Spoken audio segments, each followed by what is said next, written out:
I can do it all myself. I can't. I'm trying to hold myself accountable. I can't. I'm trying to get this done. I can't. And then realizing I could reach out to a coach and someone else just to kind of help with all the noise, help kind of make things more digestible. Yep. And sometimes digestible bites is perfect. It's what you need. It's what you have to, Altissimo. it's so yeah, that's how do you eat an elephant, right? One bite at a time. Hello, my fellow humans, and welcome to the Multiverse Leadership Podcast. Today, I'm thrilled to introduce Aaron Reynolds. Aaron is a seasoned business coach and executive sales leader with a track record for helping organizations unlock growth through mindset, efficiency, and process improvement.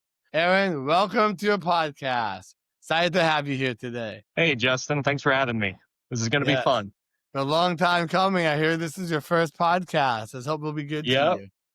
That's right. Be gentle. If you could introduce yourself to the audience, kind of let us a little bit know about your journey, what you've been on, and how you're helping other people out there in the real world. Sure. So, if you want to start at the beginning, basically, I got out of high school and said, I'm going to go to med school. And I, studied my butt off through the 4 years of college, way harder than I should have if I was going to be a doctor, right? And I realized towards the end that maybe this wasn't right for me. I worked everything I had out of myself. And at the end of the day, I graduated with honors in the program, but decided that I didn't want to do another 4 to 8 years of school. And I wanted to get on with my life. So now I've got a biology and a chemistry degree, and I'm trying to figure out what do I do with that. I didn't want to go into a lab. I was too much of an extrovert to work in the lab for the rest of my life. So sales it was, and I got started with a biotech company out of Madison, Wisconsin that was doing incredible things at the time, right? This is back in the early 2000s. The company had been in business already for over 20 years. So it's literally one of the first biotech companies out there, and worked my way through there. Eventually moved on to a couple of other positions within healthcare, selling antibodies and reagents for cancer detection in pathology labs, to selling pharmaceuticals and working with doctors. And, ultimately I wanted to go back and kind of redo my career. So I went back to that original company and ended up staying there for about 15 years or so. I worked my way from sales into the sales leadership. And eventually, after about 15 years, I decided that was about enough and went to a startup. And unfortunately, that was right before COVID hit. And that startup, as the only paid employee in a startup company, that you're the first to go, believe me. And I understood there was no hard feelings, but throughout that time, it gave me a chance, because I was unemployed during COVID, which was, scary, but at the same time, my kids were going through it, and it was great to be able to be around them and help them through some of those challenges that they were facing. Eventually, I picked up with a digital pathology company that did artificial intelligence for cancer detection, essentially pathology slides, image analysis. And so when working there, it started to become really apparent about the patterns that I had started seeing in companies, especially companies that were started by extremely intelligent people. These are multiple PhD holders that were leaders in their field. They're known as some of the smartest people in the world for that subject, right? But now they're running a business, and that expertise that they have doesn't translate very well into day-to-day business. And so a lot of challenges that I noticed, and worked through some of them, but wasn't able to work through all of them. Had an opportunity, as I call it, to really examine what I wanted to do. And I realized exactly what it was that made me happy. And it wasn't selling. It wasn't hitting targets. It wasn't that type of reward that I was getting out of things. It was helping my team achieve their goals, helping the clients that I was selling to solve those problems, being a part of the research that they were doing, being a part of the solution to much larger problems than I was fixing on my own. So when I learned about, coaching, I'd always looked into sales training and things like that, but wasn't sure how to go about it. Coaching just seemed like a great fit, because what I can do with coaching is business owners who are that smart, how to translate that passion and that intelligence and all of that knowledge that they have into making their business better instead of creating the silos and the communication issues and the challenges, right? And so that's what I do now. I work with founders and owners of organizations, help them get a very clear understanding of where their business sits now and a very clear definition and picture of where they want their business to be. And then together we build the path that they should take forward. We identify challenges, roadblocks, hiccups, opportunities, whatever it is, we're watching those and then we take the action, right? And the biggest thing that I do now with my clients is accountability. That's really the biggest thing that That's a big one.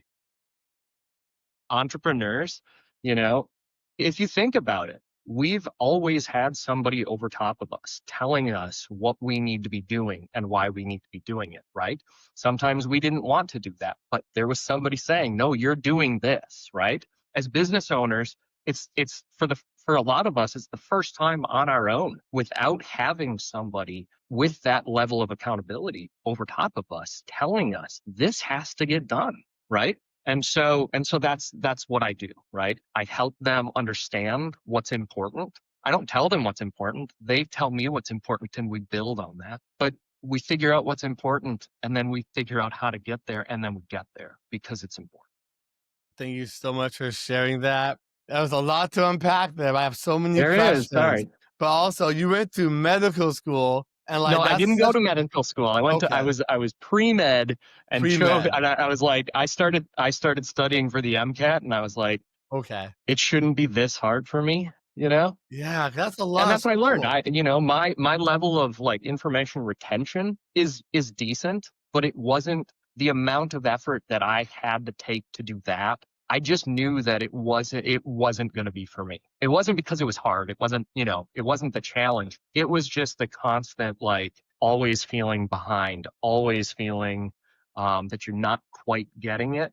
And as a result, it eating so much of my personal life. 4 years of college, I probably went to 4 parties, I mean, that's just it? how I don't believe you. that's how I rolled. Friday, Saturday nights, I was reading, studying. So yeah, it wasn't a fun life, but I was like, this isn't what I want. I don't want to do this. So I figured out what I could do. Found that out early though, instead of going to med school. You're like, now I don't want to do this. Absolutely. Like you said, there's a lot of time and family commitments you lose and stuff you put into that to go to school. But I feel like you just going on that journey really helped you, and you found out such an early age and early time in that you were going to transfer, do something different. And believe me, I have more respect for the people who are able to do that. It was something that I felt I need to get moving in my life more, and that's what I did. And I've never really looked back on it. So I'm actually pretty happy I didn't go that route. That's very powerful because a lot of people will be stuck in those things. Like they'll go all the way through medical school or whatever job or place they're working at and be miserable, but not understand why, but not understand how to shift, how to do something else, how to move their mindset and understand they can do something else. And I feel like a lot of people are going through that in the world right now. They're unhappy, they're miserable with the jobs they're doing and what they're doing. Yeah. Now we have people like you, like coaches here, to actually help drive them into different directions, help them understand where they need to be and who they are to achieve what's really dear and passionate to them. Yeah. Yeah, absolutely. Being in line, having your business, the visions for your business in line with your personal visions is key. You can't be in a business that goes against who you are. It's just not, it never works. It might work for a little while, but eventually it's going to fall apart because that's just not where your heart is. And so I think that, anytime that somebody's starting a business, one of the questions that I get into with my clients a lot is, what business are you in and what business should you be in? Right? Is this the business that you should have built? Right? Or is there, and how do we make that shift if there's, if there's a difference? I've also learned that even you're in that business does not necessarily mean that's the business you're going to be in a year or 5 years from now. It could dramatically shift to something else, and you believe fall into something you're like, now I like doing what I like doing. but you don't know until you try and you kind of move forward with it. Absolutely. I mean, you look at Amazon as just an example. I mean, it started out with online shopping and now it's pretty much everything and anything. It So rules the it's, entire world now. It's mhm, crazy. yeah. And there's no way to plan for that necessarily. However, there is a way to plan for the growth. And as you start to see the growth and you make those plans, and then you can start to turn it, in the direction that you want it to go. Yeah, I like how you put that. There's a way to plan for growth. A lot of businesses, even I've learned this myself, that you have to have some kind of plan in place to understand where you're going to get to in order to get there and to kind of reverse engineer it. Hmm. And I Hmm. didn't really understand that myself. I'm still trying to grasp that a little bit. Like you said earlier, aligning the vision with that as well. And I didn't get that like a couple of months ago. And I actually just created my vision recently. I'm still trying to figure out how to work it backwards and get there. Yeah, You I do know? that a lot with my clients too. When we're looking at goals, right? Yeah. If you have a 5-year goal, say you're looking to take your $1 million a year company, and in 5 years you want it to be at 20 million, right? Okay, well, what are you going to have to do to get there, right? Well, how many clients, how many customers does that look like, right? Okay, well, if we're going to handle that many customers, what is what does our staff look like? What do we have for salespeople? What do we have for that? Well, and you start to build it back, right? And so then it's, Right. before we get there, how do we get to that spot? And you can actually get it back to almost today, right? And now you've built a step-by-step system to get to where you want to go. Now, again, we're doing this with incomplete information, as always, right? And so nothing that I do with my clients in that sense for business plans is set in stone, right? That's one of the other things. When we're building business plans, It's always changing. the idea that I make sure that my clients have is that this isn't a document that you make and you put up on your wall and you look at it once a month and kind of whatever. No, I'm this is proud of something this. this is something that is getting molded and changed as information goes. You're not changing it on a day-to-day basis, right? But when you learn more information, or when you found that, hey, you know what, this is working a lot better than I thought, let's bump some timelines up, and make those adjustments. But if you don't have that plan, or if you don't have that plan marked well enough or able to track the progress, there's no way to really gauge if you're there, right? So, I agree with that because then you start working on the business and not in the business. Yeah. I was actually mhm, talking with this girl a couple of months ago, and she was saying that she's always so busy that she didn't have time for anything, barely had time to talk. She was stressed out. She felt broken. And I was like, all this stuff. I'm like, whoa. But she's running a business. More than likely, she's running herself and the business into the ground, not understanding she's gonna hit a wall eventually and just come crashing down. And I tried talking with her, but her mind just wasn't there yet. Her mindset to understand how to go from that where she is now to the next step. She didn't get how to do that. It just wasn't on her radar. right. Yeah.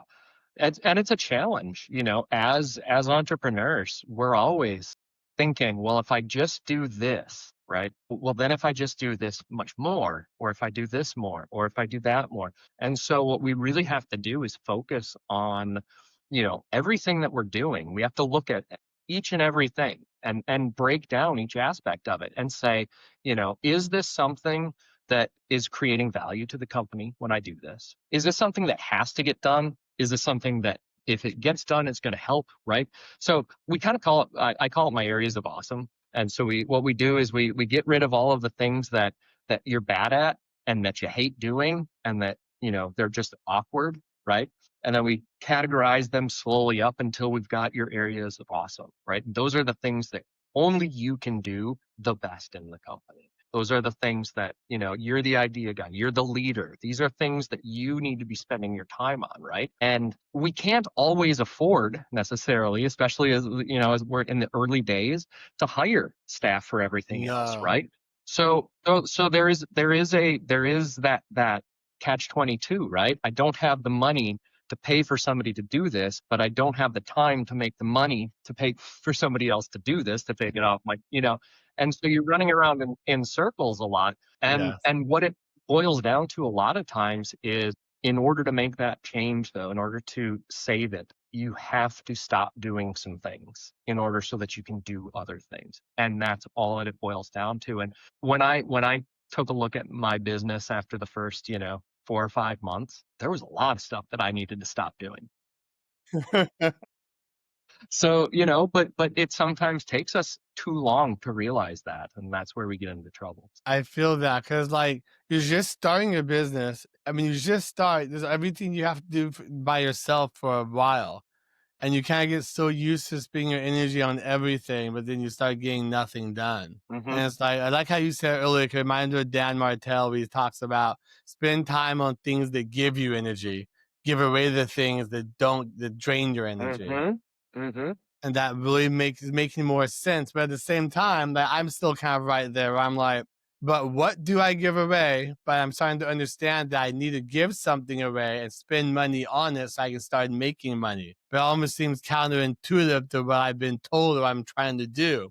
Like, what the heck are you talking Yeah. about? Yeah. I And don't that's get it. And that's a challenge to navigate. What do I invest money in, right? How do I invest what little I might have right now Yeah. so that I get the most use out of it, so that I get the best benefit, the biggest bang for my buck? And, that's not an easy answer for anybody, It's coach or not. stressful. It's just, it depends, it's a dependent answer.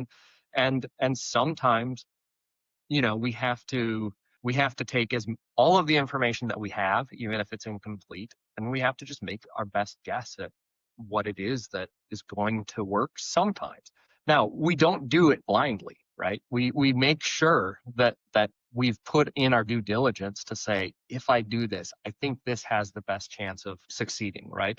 If I invest in this, that's only the start of it, right? If I invest in this and get this off my plate, how am I now going to use that time, right? Yes. How am I going to use that gain time to make it so that that isn't just free, but that itself is making me money? The fact that I'm not doing social media posts or whatever, I hire that out. So now somebody else is doing my social media posts, right? What am I going to do during that period of time that I was spending doing those social media posts that's going to earn me more money than I'm paying to have that done, right? Ooh, that Because shift.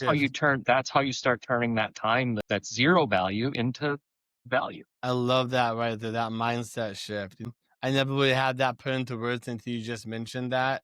You have to fill that time with something valuable. Hmm. Cause like, well, yeah, what do you do with that time now? You just sit there and twiddle your thumbs like, cool, I don't do this now. Yay, I have all this time. Hmm. But you still have to build the business. Yeah.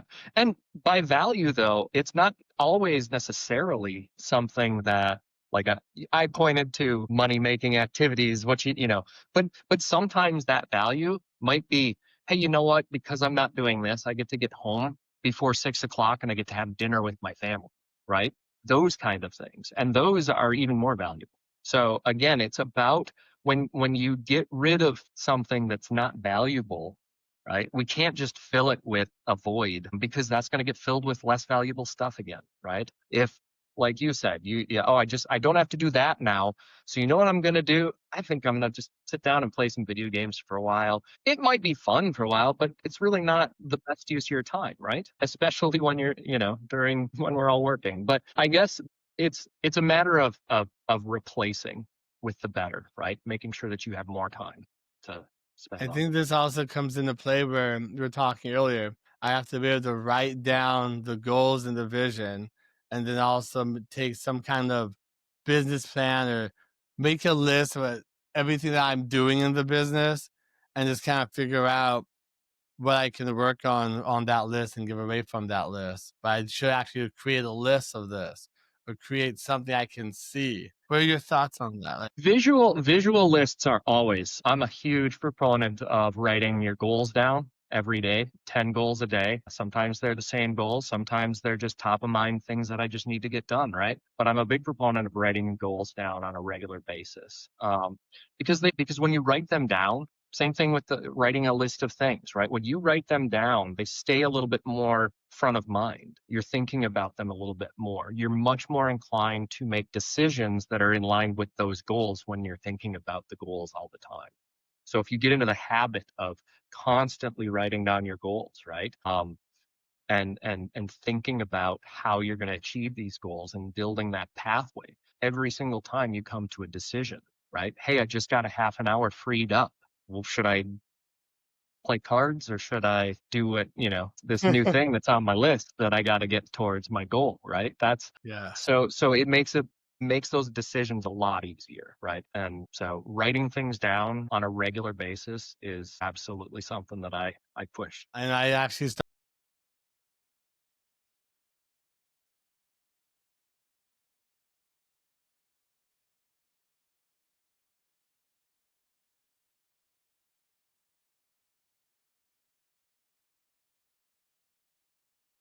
3 files. I can take it with me and listen to it. There you You go. know, so I've actually found that's very helpful because it's right there, like you said, in front of my mind. I'm thinking about it. That Mm-hmm. whole out of sight, out of mind thing is really true. If you Yeah. don't see it, you're never gonna go visit it again. You're gonna forget about Mm-hmm. it, and it's so real. Absolutely. Then we fall into that trap of just doing nothing. I mean, why did you? It's like comes down to why did you start a business? Why did you become an entrepreneur in the first place? Not to sit on your ass and watch Netflix and play video games, but to bring change, bring purpose, do Mm-hmm. something different with your life. I would hope so. If your goal is to build enough wealth that you can sit around on your butt all day, yeah, you can do that. But you still have to do the work to get to that point, right? And that's, I think, a lot of entrepreneurs. And I think it's a quick switch in mindset most of the times. Most Yes. entrepreneurs don't think it's going to be like, all I have to do is call up somebody and I'll start selling my product and I'm in business and I'm going to have $1 million by next week. We don't go into that thinking, right? But a lot of the times we are a little delusional as to how difficult it can be and how much effort it's going to take um, to really move things forward. And I've talked with a number of very early stage business owners, and I've had friends actually that have started businesses. And when I said, "Hey, have you thought about this?" And their response was, "No, it's not. I don't think I'm going to need to do that. I just have to. I'm going to go across the street and I'm going to go and I'm talk gonna to make this money. business, and they're going to say that's such a wonderful idea." And I said, "Do you really think that?" And he's like, "Yeah, this is such a great product." And I go, "No, that might be the case, but that's not how business works, right?" And so, I'm so laughing because I actually had that same mindset. I feel this. It hit Mhm. home really hard. I was Yeah, very delusional. So I'm just yeah, like laughing at myself. yeah. And so, one of the things that I focus on with a lot of my clients is if you're trying to sell to somebody, you're not going to succeed, right? You need to solve a problem for them. And the only way to do that is to understand what their problem is, which means you can't go into a customer's business and try and sell to them and say, here's all these great features that I Get have, out of here. because they may not need those features, right? You have to understand and build a pain and build what that gap is. What are they missing? And you have to understand that.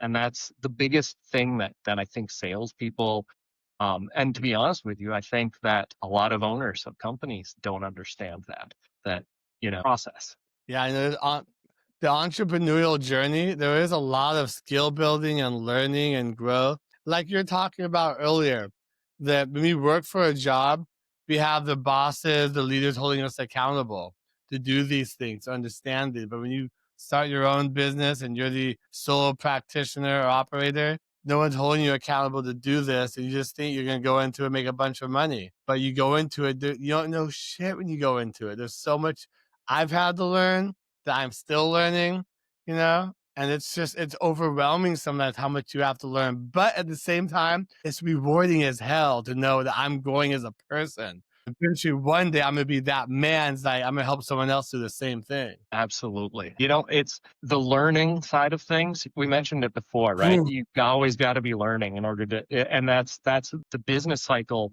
thrives on learning, right? In order to learn, you've got to put the effort in there.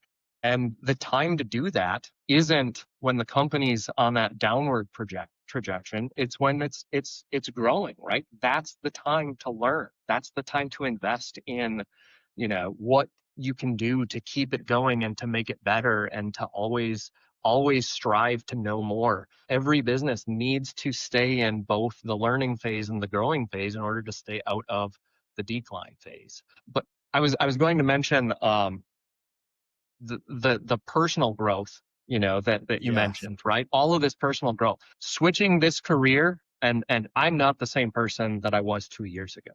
I've learned so much, I've grown so much, and I still have a ton to do. But what I found so rewarding just recently is I had given up pretty much all of my hobbies over the years. I used to brew beer. Oh, I love brewing beer, and it was like all encompassing, and I had all this great stuff, and I just got out of it, and eventually I stopped doing anything really that was a passion. It was work, and so when I came into my coaching career, it really kind of relit that fire of, hey, let's do something for you too. So can't teach an old dog tricks, but I'm learning how to play a guitar. Hell yeah. I just picked up mine again after about 2 years. Yeah. So it's fun. I'll never play it in front of anybody, but you know what? It's fun. And it's great to just sit there and play some of my favorite songs that I've always wanted to just play. I'm going to challenge you to come on this podcast one day. I'm going to have you play. I'll play with you. We're going to We'll get you see. Yeah, there. we'll see. We'll get you there. See, now I love how now I have to make sure that that's written on my goals. Bryce, I actually used to create videos. I used to play the guitar. I put them online. And I Nice. watched myself kind of progressively get, there's like 4 videos. I watched myself get better, and I stopped. And I was like, why did and I like how you mentioned earlier, because I found myself in that same trap. I just wanted to grow my business. I stopped doing all this stuff that brought me joy and fun.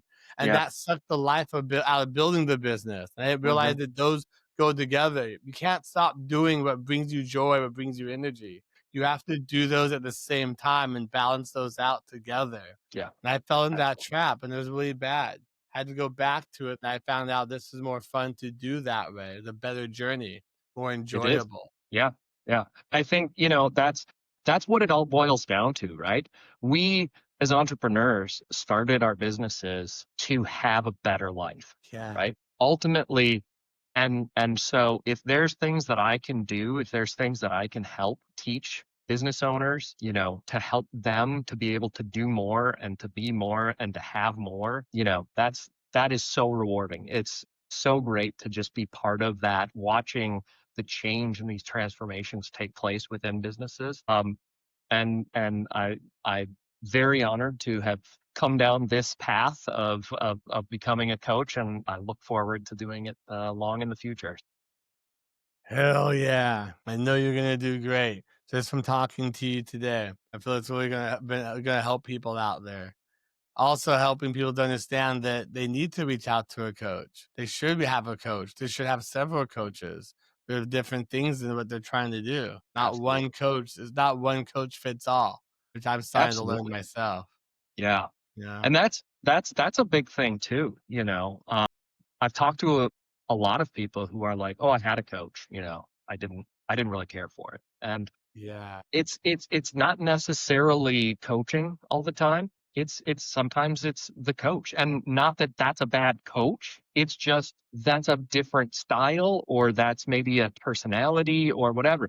But there's a lot of us out there, and so it's not hard to find a coach. The challenge is finding the right coach, the coach that you feel comfortable with, that you can open up to, because coaching involves, it's more than just numbers, right? It's more than just how many sales calls did your guys make this week, and what, why didn't they hit this goal, right? Coaching gets into a lot more of the deep down thoughts and ideas and beliefs and behaviors that we have as business owners, and understanding those about yourself is always a good thing. The more you understand about yourself, the more control that you have on how you can behave and react and interact in every other situation. So just that Yes. awareness, that self-awareness alone, right, helps people. But then when you take that a step further and you understand, hey, this is how I work, but this is how Justin works, right? So I'm going to shift myself to help me communicate better with Justin, and learning those types of skills, right? Again, It's all learnable things. It just takes some effort and a little bit of guidance. Yeah, I love how you brought that up. 'Cause I know before we came on this call, I was just typing to one of my coaches about how I had a bad experience with a fitness coach. And I learned from that being a coach, you have to learn how to meet people where they are, not Hmm. bring them where you think they need to be and where you are. And that's what a lot of them make the mistake of doing. Because we're not there yet. We have to build up to get there. But some of them all of a sudden like, no, you have to be where I am, do it how I am, fit yourself to what I'm doing, and that's it. It's my way or the highway. And that's not how you lead. That's not how you coach. That's not how you move people. That's how you progress and help people learn. And Absolutely. I had to go through that. I'm sure other people have gone through that, unfortunately. Hmm. But Yeah. you have to find coaches that meet you where you are, really Yeah. want to work and do that deep work with. Because you got as a coach, you're doing some deep work, like you said. You're going through some healing. You're finding those blind spots. Hmm. You're moving those self and limiting beliefs, and that's deep work. That can be scary for a lot of people. But what does this have to do? What does this have to do with business? What do you mean? Has everything to do with business and yourself. Yeah. Everything. Yeah, absolutely. Absolutely. You've got, again, the easiest example and the most that I've seen, especially because biotech, the founders of biotech have very similar personalities. Again, they're brilliant people most of the time who are experts, and trying to get them to change mindset sometimes is challenging. But what I've found is the younger generation, the people that are, say, in their 50s going into their 40s versus the people in their 50s and up, that there's a definite difference in Yes. the mindset of, or the attitude and thoughts towards coaching and that type of help, right? We've got the old school thought of, I'm an expert in my field and I know how to do everything, and therefore I'm right and I'm going to do it my way, right? And you're going to do it my way Hmm. because I'm the boss, right?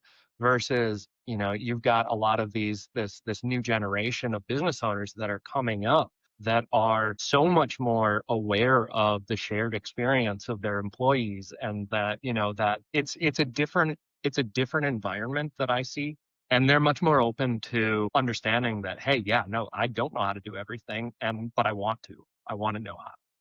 I feel that. That's where I'm at. I just had some conversation with a girl who's going to be on here soon at one of these companies. And she was saying that one of her coaches was teaching her about servant leadership so she can lead and run her company that way. And she never knew that was even a possibility. Like we said, she always saw it as my way, the highway, I'm the expert.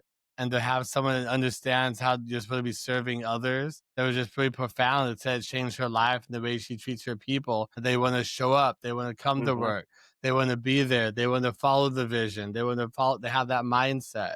And Yep. she was, I think she's about in her 30s too. And it's a real thing, you Yeah. know?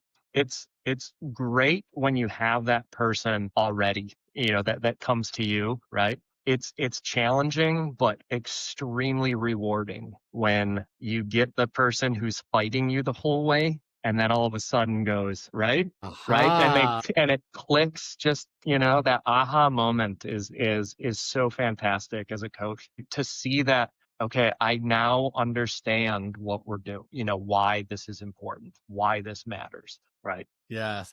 I feel that, 'cause it's been a challenge for me with some coaches because being on the spectrum, I see things and understand things a little bit differently. So I do have to kind of go through different coaches and find someone that can really work with me, understand me. And I might have to go through a few of them. And other people out there probably have done the same, and that's fine. You don't settle on one if you're not getting results or understanding what's going on. You Exactly. have to keep moving, keep finding, keep searching. Yeah.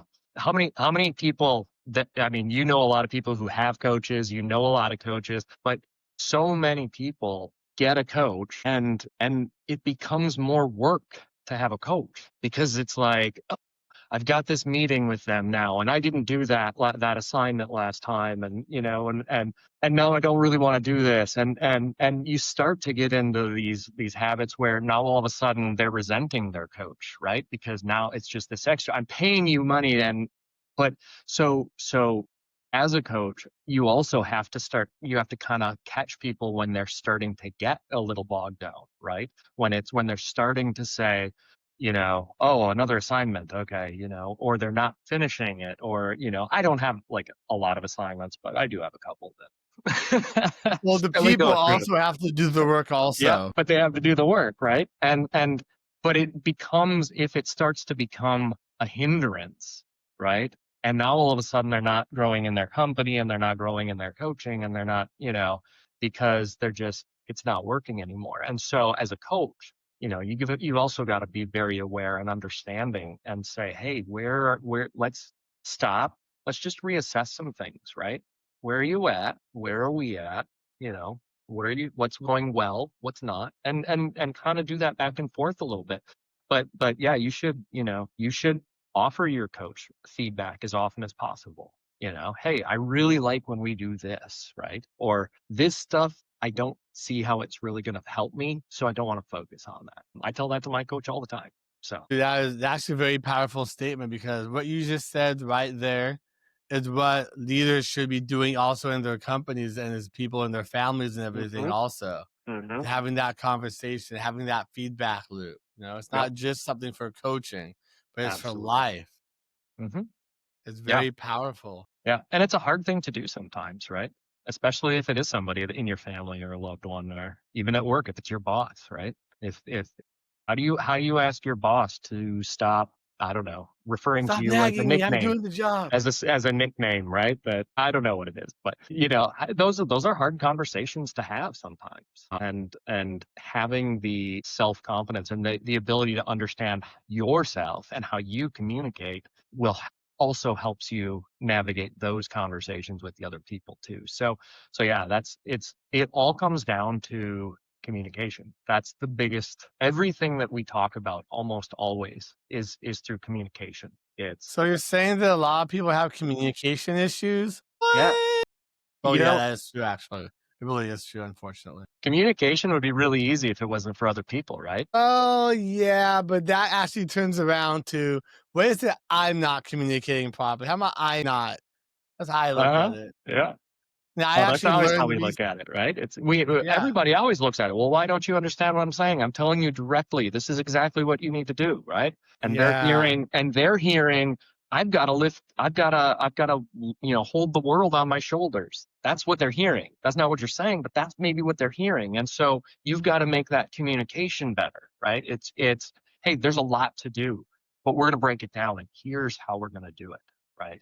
And you that's got to work with, again, coaching, parenting. I do that all the time with my kids, right? My one daughter suffers from massive anxiety. We constantly feel have that. to just, let's take a breath, right?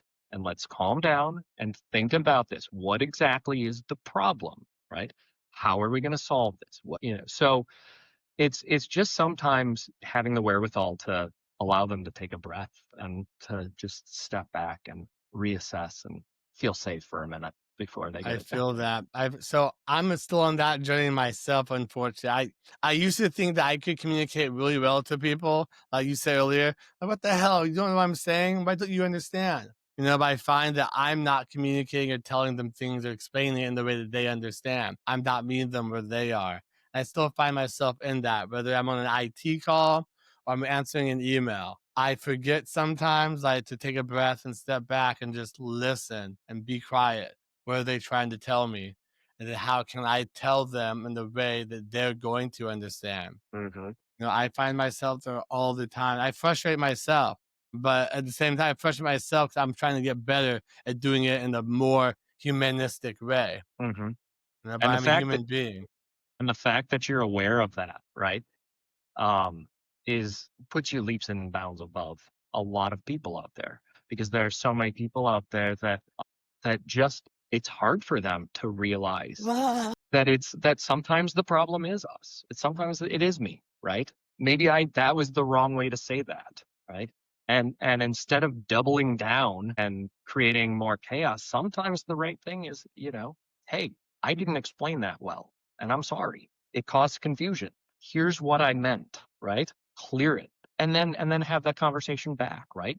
Ask how they understand it, right? Are we on the same page now? Okay, good. We can move forward, and it's all done, as opposed to Justin, every time he talks to me, he yells at me in this certain way, and Why I gotta. so you can work through those really easily if you just communicate. Yeah, it is frustrating because I do have calls a lot of that happens. And also I find sometimes that other trap where I ask them, okay, I repeat it back to them what they're trying to say, and they're like, to me, then they'll be like, "What are you stupid? You don't understand. I just told you." I'm like, so now I'm the dumb one. I got reverse Uno card. I'm like, what's just happened here? And then I'm like, I'm gonna hang up now. I'll call you back later. And then they get mad still. They hung up on them. It's hard. It's there's a lot to communication. Yeah, there It's is. not easy. And I've actually been learning a lot of that having these conversations, like this Absolutely. podcast and talking to coaches like yourself have taught me a lot about myself and my communication and holding myself accountable and understanding what I need to do and what has to be done. Absolutely. Every day, you got to live by the 1% rule, man.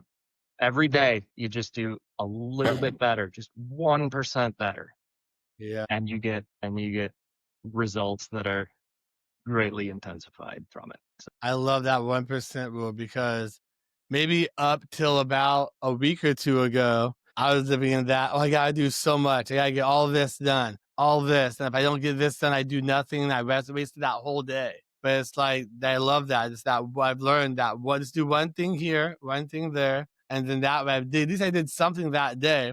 And over time, that'll become 5 things, 10 things, 20 things in the day. But over time, giving myself that grace to understand that I'm building this habit. This is something new that I've absolutely. not yet learned. And some days you're like, no, fuck it. I'm not doing any of it. Absolutely. Yeah, and unfortunately those days happen more often than we like, right? Yeah, they really do. I testify to that right here on this.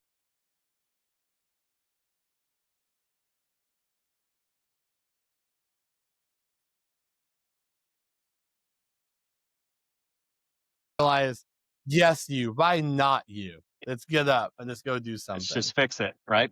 Yeah. Let's fix It'll this usually be problem. 10 minutes. Now it's 5 minutes. It's going down. Absolutely. And that's all you do, right? So the 1%, do 1% better on something every day, and you're gonna, become miles better. The other one is that you can't wait. Sorry, I already screwed it up, right? Don't worry. You can do anything, right? But you can't do everything. And that's the biggest, I guess, if there was just kind of a nail to put in, to coaching. So many of those entrepreneurs just need to understand. That's right? the entrepreneurial trap. You can do all of that, but you can't do all of that. I understand your mouth is moving. I understand the words, but I'm not comprehending. What? But it really does make sense. It's an entrepreneurial trap. It On is. this entrepreneurial journey, it has really opened my mind to so much, and especially the idea of having a coach. Because like before, like you said, I'm trying to do everything. I can do it all myself. I can't. I'm trying to hold myself accountable. I can't.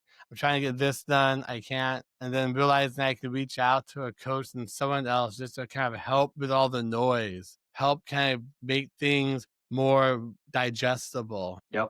And sometimes digestible bites is perfect. It's what you need. It's what you have to, Altissimo. it's so yeah, that's how do you eat an elephant, right? One bite at a time. Hey, I remember someone said that to me before. Wait, that was you. I don't know if it was, but I think it was. How do you eat an elephant? Yeah, I think that was the first time we met, the second time. Yeah, I like that, Joe. I have to remember that one. Aaron, it's been so awesome having you on here and talking, getting to know you. It's been a blast. Yeah. But before we go today, is there anything you'd like to leave the audience with and how they can reach out with you if they want to teach, if they would like to learn and coach from you? Yeah, absolutely. I am on LinkedIn is probably the easiest place to find me, but you can go to my website at aaronreynoldscoaching.com. There's opportunities to sign up for free coaching sessions, just times to talk.